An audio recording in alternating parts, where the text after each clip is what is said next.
வாழ்கிறதுக்காக இவைகள் எழுதி வைக்கப்பட்டிருக்கிறது. அல்லேலூயா, அல்லேலூயா. இன்னைக்கு நம்ம திரும்பி பார்க்கணும். நான் ஒரு பரிசுத்தமான ஒரு வாழ்க்கை வாழ்கிறேன்னா, நான் ஒரு நீதி செய்கிற வாழ்க்கை நான் வாழ்கிறேன்னா, பிழையில்லாத ஒரு வாழ்க்கை நான் வாழ்கிறேன்னா. அல்லேலூயா. யாரையும் குற்றப்படுத்தும்படி அல்ல, நம்மை என்னை சேர்த்து நம்மை நாம் நிதானித்து பார்த்தால் நாம் நியாயம் தீர்க்கப்பட மாட்டோம். அப்போ நம்மை நாம் நிதானித்து பார்க்கணும், நான் எப்படி வாழ்கிறேன். அல்லேலூயா, அல்லேலூயா, ஸ்தோத்திரம். நான் பரிசுத்தமும் நீதியும் பிழையின்மையுமாய் நான் வாழுகிறேனா? அவர் அதுக்கு சில வார்த்தைகளை சொல்கிறார் பாருங்க. 2 தெசலோனிக்கேயர் அதனுடைய 3ஆம் அதிகாரம் அதனுடைய 8வது வசனத்தை பார்த்தால் அவர் சொல்லுகிறார், ஒருவனிடத்தில் இலவசமாய் சாப்பிடாமலும் உங்களில் ஒருவனுக்கும் பாரமாயிராத படிக்கும் இரவும் பகலும் பிரயாசத்தோடும் வருத்தத்தோடும் வேலை செய்து சாப்பிட்டோம். அல்லேலூயா. அப்போ அதனால சில காரியங்கள் அவர் செய்ததுனால தைரியமா சொல்றார், அவர் வாழ்ந்ததுனால தைரியமா சொல்றார். விசுவாசிகளாகிய உங்களுக்குள்ளே நாங்க எப்படி வாழ்ந்தோம். அல்லேலூயா, அல்லேலூயா. இன்னைக்கு நமக்கு அந்த தைரியம் இருக்கணும். இந்த சபைக்குள்ள இத்தனை வருஷமா நான் இப்படித்தான் வாழ்றேன், கர்த்தருக்கு உண்மையா வாழ்றேன், பரிசுத்தமா வாழ்றேன், நீதியா வாழ்றேன், தவறில்லாத ஒரு வாழ்க்கை நான் வாழுகிறேன்.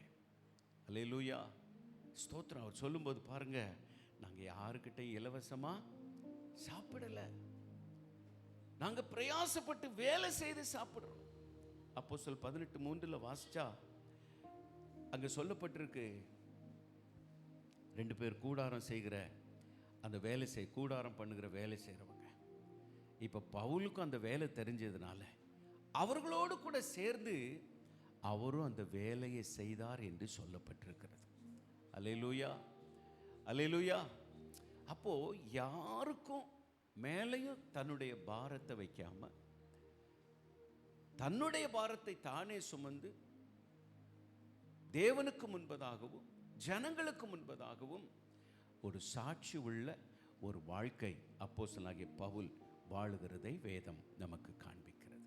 அல்லேலூயா, ஸ்தோத்திரம். இன்னைக்கு நாமும் மற்றவர்களுக்கு பாரமாயிராதபடி, மற்றவர்கள் மேலேயே நம்முடைய பாரத்தை வச்சுட்டு நம்ம வாழாதபடி நாம் வாழணும். நமக்காக நாம் வாழணும். கர்த்தருடைய பலத்தோடு நமக்காக வாழணும். அல்லேலூயா. பரிசுத்தமாக வாழணும், நீதியாக வாழணும், பிழை இல்லாதவர்களாக இந்த உலகத்தில் நம்ம வாழ்கிறதுக்கு பிரயாசப்படணும். அல்லேலூயா, ஸ்தோத்திரம். நான் எப்படி நல்ல எழுதுகிறவங்கன்னா கூட வேகமாக எழுதும்போது எழுத்துப்பழ என்ன செஞ்சிருது, வந்துடத்தான் செய்யுது. ஏன்னா நம்ம உலகத்தில் தான் வாழ்கிறோம், பிழைகள் சில நேரம் வந்துடும். அதுக்காக அப்படியே நம்ம விட்டுடாம உடனே அதை சரி செய்து தேவ சமூகத்தில் ஒப்புரவாகி தேவனோடு கூட உத்தமமாய் வாழுகிற ஒரு அனுபவத்தை நாம் பெற்றுக்கொள்ள வேணும். ஹல்லேலூயா, ஸ்தோத்திரம். அடுத்தது ஒரு நபரை குறித்து நம்ம பார்க்கலாம். மார்க்குவின் சுவிசேஷம் 10வது அதிகாரம் அதனுடைய 28வது வசனத்தை நாம் ஒருவர் வாசிக்கலாம். மார்க்குவின் சுவிசேஷம் 10வது அதிகாரம் 28வது வசனம். அப்பொழுது பேதுரு அவரை நோக்கி, இதோ நாங்கள் எல்லாவற்றையும் விட்டு உம்மை பின்பற்றினோமே என்று சொல்லத் தொடங்கினான். அல்லேலூயா. பேதுருவை குறித்து பேதுரு சொல்லுகிற ஒரு சாட்சி. என்ன சாட்சி சொல்றாரு? கை உயர்த்தி ஒரு அலையில் சொல்லுவோம்,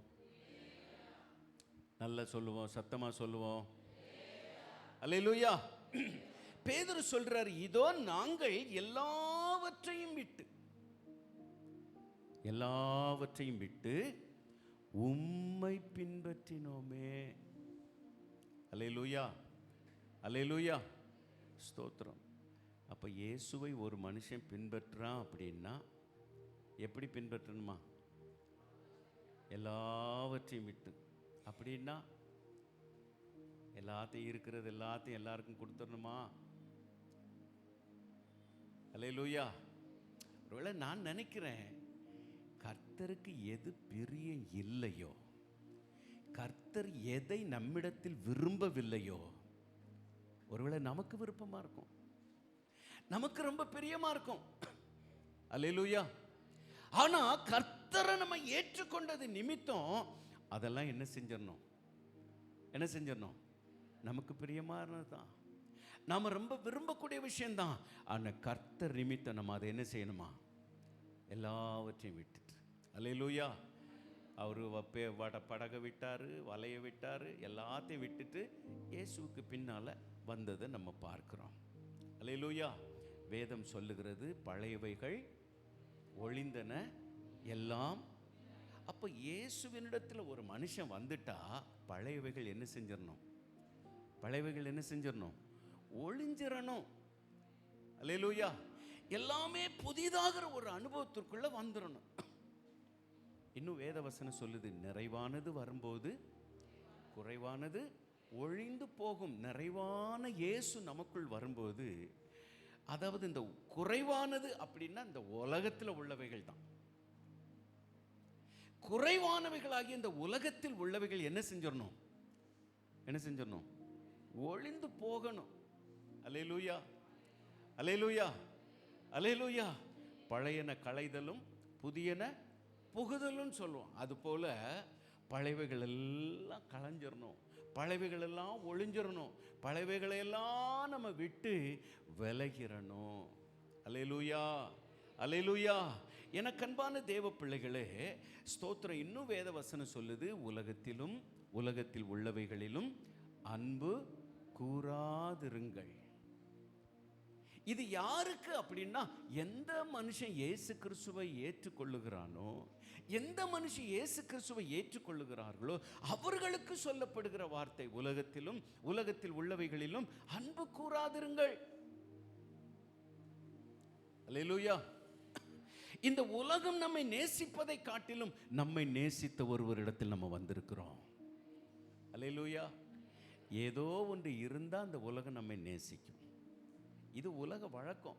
பணம் இருந்தால், திறமை இருந்தால், அழகு இருந்தால், அந்தஸ்து இருந்தால் இந்த உலகம் நம்மை நேசிக்கும். ஒன்றுமே இல்லைன்னா உலகம் நம்மளை கண்டுக்கிடவே செய்யாது. ஆனால் ஒன்றுமே இல்லைன்னாலும் நம்மை நேசிக்கிற ஒருவர் இருக்கிறார். அல்லேலூயா. அவர்தான் ஆண்டவராகிய இயேசு கிறிஸ்து. அப்போ அவரிடத்தில் நம்ம வந்துட்டோம்னா, நாம விரும்பினவைகள், நாம நேசித்தவைகள் எல்லாவற்றையும் நம்ம என்ன செய்யணும்னா விட்டுட்டு அப்படியே அவரிடத்தில் வந்துடணும். அல்லேலூயா. அல்லேலூயா. ஸ்தோத்திரம். ஆனால் நிறைய பேரை நான் பார்க்குறேன், இயேசுவினிடத்தில் வந்த பிறகு தான் எதெல்லாம் விட வேணுமோ அதெல்லாம் சேர்த்துக்கிறத நிறைய பேருடைய வாழ்க்கையில் நான் பார்க்குறேன். நிறைய அனுபவங்கள். இயேசு கிறிஸ்துவை ஏற்றுக்கொள்ளும் போது அதை விட்டுவிட வேண்டிய அநேக விஷயங்களை அவங்க சேர்த்து கொள்றாங்க. ரொம்ப ஃபேஷனாக வாழ்றாங்க, ரொம்ப ஸ்டைலிஷாக வாழ்றாங்க, ரொம்ப ஆடம்பரமாக வாழ்றாங்க.